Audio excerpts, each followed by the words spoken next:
America रोज नए नए दावे करता है। हमने ईरान को खत्म कर दिया, उनकी navy, air force, antiaircraft missiles, nuclear, radar और लीडर्स सब कुछ खत्म कर दिया है। They have no navy, they have no air force, they have no anti-aircraft equipment, they have no radar, they have no nothing, they have no leaders actually. लेकिन अगले दिन खबर आती है ईरान ने अमेरिका के प्लेन गिरा दिए, वारशिप डुबा दिया या फलां बेस उड़ा दिया। अचानक ईरान को इन टॉप सीक्रेट अमेरिकन बेसिस की एग्जैक्ट लोकेशन कैसे पता चलने लगी है?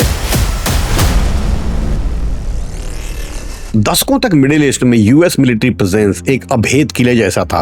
इन मल्टी बिलियन डॉलर बेसिस को दुनिया के सबसे एडवांस राडार प्रोटेक्ट करते थे, मगर कुछ ही हफ्तों में 8 देशों के 16 अमेरिकन बेसिस बुरी तरह से तबाह हो चुके हैं। ईरान जैसा एक हेविली सैंक्शन देश दुनिया के सबसे बड़े सुपर पावर पर इतने पिन पॉइंट और भयावह हमले कैसे कर पा रहा है? क्या यह चाइनीज एडवांस टेक का कमाल है या रशियन इंटेलिजेंस का? सच तो यह है कि अमेरिका ने खुद ही अपना सबसे बड़ा हथियार ईरान को गलती से दे दिया है। अमेरिका इस जंग में डेली लगभग $1 बिलियन गंवा रहा है और यह तो सिर्फ शुरुआत है। सऊदी अरबिया के प्रिंस सुल्तान एयरबेस का हाल देखिए। ईरान ने एक ऐसा एयरक्राफ्ट डिस्ट्रॉय किया जो कोई आम प्लेन नहीं था। यह था बोइंग E-3 सेंट्री। यह प्लेन यूएस मिलिट्री की आंख और कान माना जाता है। इसके ऊपर लगा होता है 30 फीट का रोटेटिंग राडार। यह हंड्रेड्स ऑफ किलोमीटर दूर तक हर मूवमेंट देख सकता है और यह सिर्फ देखता ही नहीं और यह हवा में ही कमांड सेंटर बन जाता है। यह नुकसान पता है कितना बड़ा है? इसकी कीमत लगभग $500 मिलियन बताई जाती है। लेकिन असली शॉक तो यह है कि अमेरिका इसे दोबारा बना भी नहीं सकता। क्यों? क्योंकि इसका प्रोडक्शन 1992 से बंद है। मतलब जो गया वो हमेशा के लिए गया। और तबाही यहीं नहीं रुकी।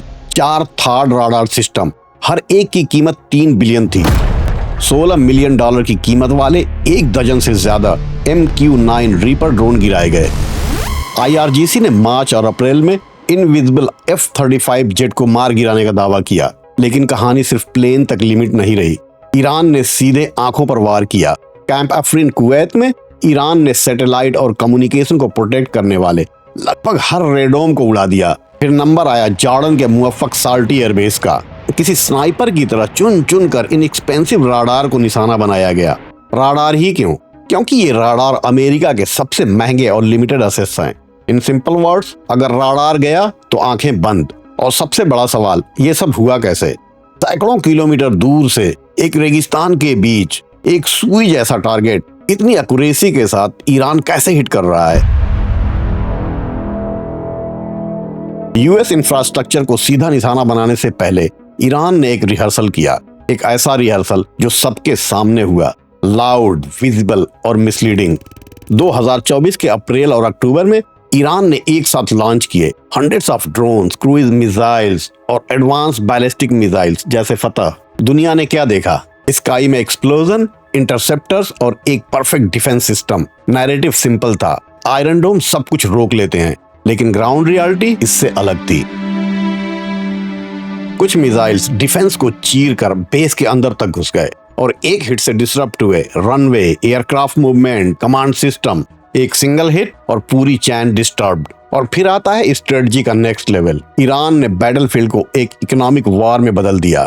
एक तरफ है 20,000 के ड्रोन और दूसरी तरफ है $1 मिलियन की इंटरसेप्टर मिसाइल्स। इंटरसेप्ट किया तो करोड़ों की मिसाइल की बर्बादी और छोड़ दिया तो प्रॉपर्टी और असेट्स की बर्बादी। जब इन सस्ते ड्रोन ने इंटरसेप्टर को बिजी कर दिया, तब ईरान ने लॉन्च किया main strike, fast, heavy ballistic missiles. अब उनके सामने शील्ड उतना स्ट्रांग नहीं था क्योंकि वो ऑलरेडी बिजी हो चुके थे।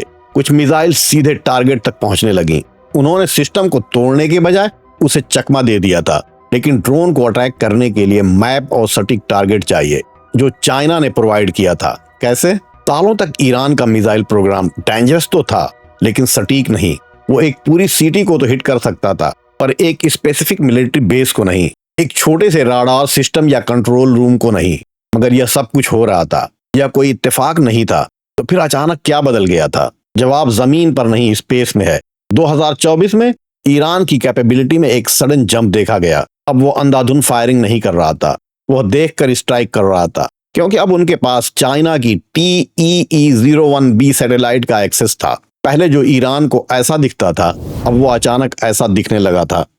मॉडर्न वॉरफेयर में सबसे बड़ा एडवांटेज होता है इंफॉर्मेशन का, और जब आपका अपोनेंट आपकी मूवमेंट, आपके बेसेस और आपके सिस्टम को कंटिन्यूअसली मॉनिटर कर रहा हो तो गेम कंप्लीटली चेंज हो जाता है। लेकिन सिर्फ देखना ही काफी नहीं था, रियल पावर थी दुश्मनों की कम्युनिकेशन को ब्लॉक करना। जब यूएस फोर्सेस कम्युनिकेशन करने की कोशिश करती, कोऑर्डिनेट शेयर करने की कोशिश करती, उन्होंने कम्युनिकेशन सिग्नल को जाम करना शुरू कर दिया। बैटलफील्ड में इसका मतलब है ऑर्डर डिले, कंफ्यूजन। उन्हें सैटेलाइट को स्पेस में डिस्ट्रॉय करने की जरूरत नहीं थी, उन्होंने जमीन से ही सिग्नल को जाम किया और सिस्टम को इफेक्टिवली ब्लाइंड कर दिया। जब हम नुकसान की बात करते हैं तो सिर्फ नंबर्स देखते हैं, 10 बिलियन यहाँ, 800 मिलियन वहां, 500 मिलियन का फाइटर जेट कहीं और। 22 अप्रैल तक सिर्फ 60 दिन में ही अमेरिका 70 बिलियन से ज्यादा गंवा चुका है। लेकिन सबसे बड़ा नुकसान पैसों से कभी नापा ही नहीं जा सकता। अमेरिका और इजराइल ने पैलेस्टाइन और लेबनान जैसे छोटे और कमजोर देशों के कुछ मिसाइल रोककर दुनिया को यह दिखाया था कि आयरन डोम एक परफेक्ट शील्ड है और सब कुछ रोक लेता है। इसी की वजह से कई देश इसे खरीदने की प्लानिंग कर रहे थे। 2025 में रोमानिया ने लगभग 2.3 बिलियन में इस सिस्टम को खरीदा, मगर फिर ईरान के कंपैरेटिवली सस्ते ड्रोन्स ने इस इमेज की धज्जियां उड़ा दी, आयरन डोम की रियलिटी एक्सपोज कर दी। ये ना तो 100% सेफ है और ना ही लॉन्ग टर्म के लिए फायदेमंद। अगर कोई देश 5-10 दिनों तक लगातार सस्ते ड्रोन और मिसाइल भेजता रहा तो उन्हें रोकने के लिए 20 गुना ज्यादा महंगी इंटरसेप्टर मिसाइल चाहिए होंगी। और सबसे बड़ी प्रॉब्लम, ये इंटरसेप्टर अनलिमिटेड नहीं होते, कुछ ही दिनों में स्टॉक खत्म हो सकता है और जिस दिन मिसाइल खत्म उस दिन आयरन डोम सिर्फ एक खाली लॉन्चर बन के रह जाएंगे। दूसरी तरफ कई अमेरिकन बेसेस इतनी बुरी तरह से डैमेज हो चुके हैं कि वहां रहना तक मुश्किल हो गया है। जो बेसेस कभी दुनिया के सबसे सिक्योर मिलिट्री जोन्स माने जाते थे, आज अमेरिकन सोल्जर उन्हें छोड़ होटलों और अल्टरनेट लोकेशन से काम चला रहे हैं। जब अमेरिका को ही अपने बेसिस पे भरोसा नहीं रहा तो बाकी दुनिया कैसे भरोसा करेगी इन पर। यह कोई नॉर्मल डैमेज नहीं है, यह एक सिंबल है कि किले टूट रहे हैं। जो कुछ हुआ दुनिया ने अपनी आंखों से देखा। वो मिथ कि अमेरिका को कोई छू भी नहीं सकता। गल्फ कंट्रीज जो सालों तक अमेरिकन प्रोटेक्शन पर डिपेंड थी, पहली बार ओपनली सवाल उठा रही हैं। सऊदी ऑफिशियल्स तक ये कह चुके हैं कि यूएस अलायंस अब पहले जैसा इनविजिबल शील्ड नहीं रहा। और सवाल सीधा है, जो खुद को प्रोटेक्शन नहीं दे सकता वो दूसरों को क्या गारंटी देगा। यही वो डैमेज है जो अमेरिका बिलियंस ऑफ डॉलर्स खर्च करके भी वापस नहीं खरीद सकता। हमें पता है चाइना ने कैसे मदद की, रसिया ने इलेक्ट्रॉनिक वॉरफेयर टैक्टिक कैसे प्रोवाइड किए, लेकिन यूएस ने गलती से ईरान को अपनी तबाही का सबसे बड़ा हथियार खुद ही थमाया है। इस पहेली को समझने के लिए हमें दिसंबर 2011 में थोड़ा पीछे जाना पड़ेगा।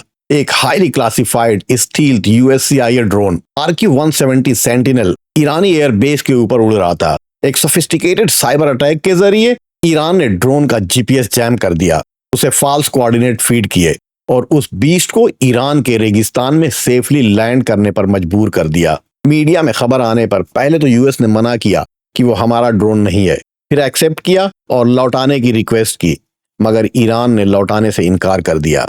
तो ईरान ने उसका किया क्या? ईरान ने इसकी रिवर्स इंजीनियरिंग की और इसी से बनाया शहीद ड्रोन, वही कामकाजी ड्रोन जो मिडिल ईस्ट के आसमानों में आतंक मचा रहे हैं, इजराइल पर हमला कर रहे हैं और यूएस बेसिस को तबाह कर रहे हैं। असल में अमेरिकी टेक्नोलॉजी के डीएनए से ही पैदा हुए थे ये शहीद ड्रोन्स। सितम जरीफी देखिए, आज ये ईरानी ड्रोन इतने चीप, इतने लीथल और इतने इफेक्टिव साबित हुए हैं कि यूएस मिलिट्री खुद लूकस नाम के एक प्रोग्राम के अंडर इन ईरानी शहीद ड्रोन को कॉपी करके मास प्रोडक्शन करने की कोशिश कर रहे हैं। तो सवाल यह है कि अमेरिका ने अब तक क्या खोया? सिर्फ पैसा नहीं, ऐसे एयरक्राफ्ट जो एक बार गए तो वापस बनाना मुश्किल है। बिलियंस ऑफ डॉलर के एडवांस इक्विपमेंट, राडार सिस्टम्स जो एक पूरे रीजन को प्रोटेक्ट करते थे, अब वो वल्नरेबल हो चुके हैं। और सिर्फ मशीन से ही नहीं, सोल्जर्स की हालत, उनका कॉन्फिडेंस, वो भी इम्पैक्ट हुआ है। लेकिन सबसे बड़ा नुकसान अमेरिका का भ्रम कि कोई उसे छू भी नहीं सकता, सब कुछ उनके इशारे पे चलता है, यह भ्रम चकनाचूर हो चुका है।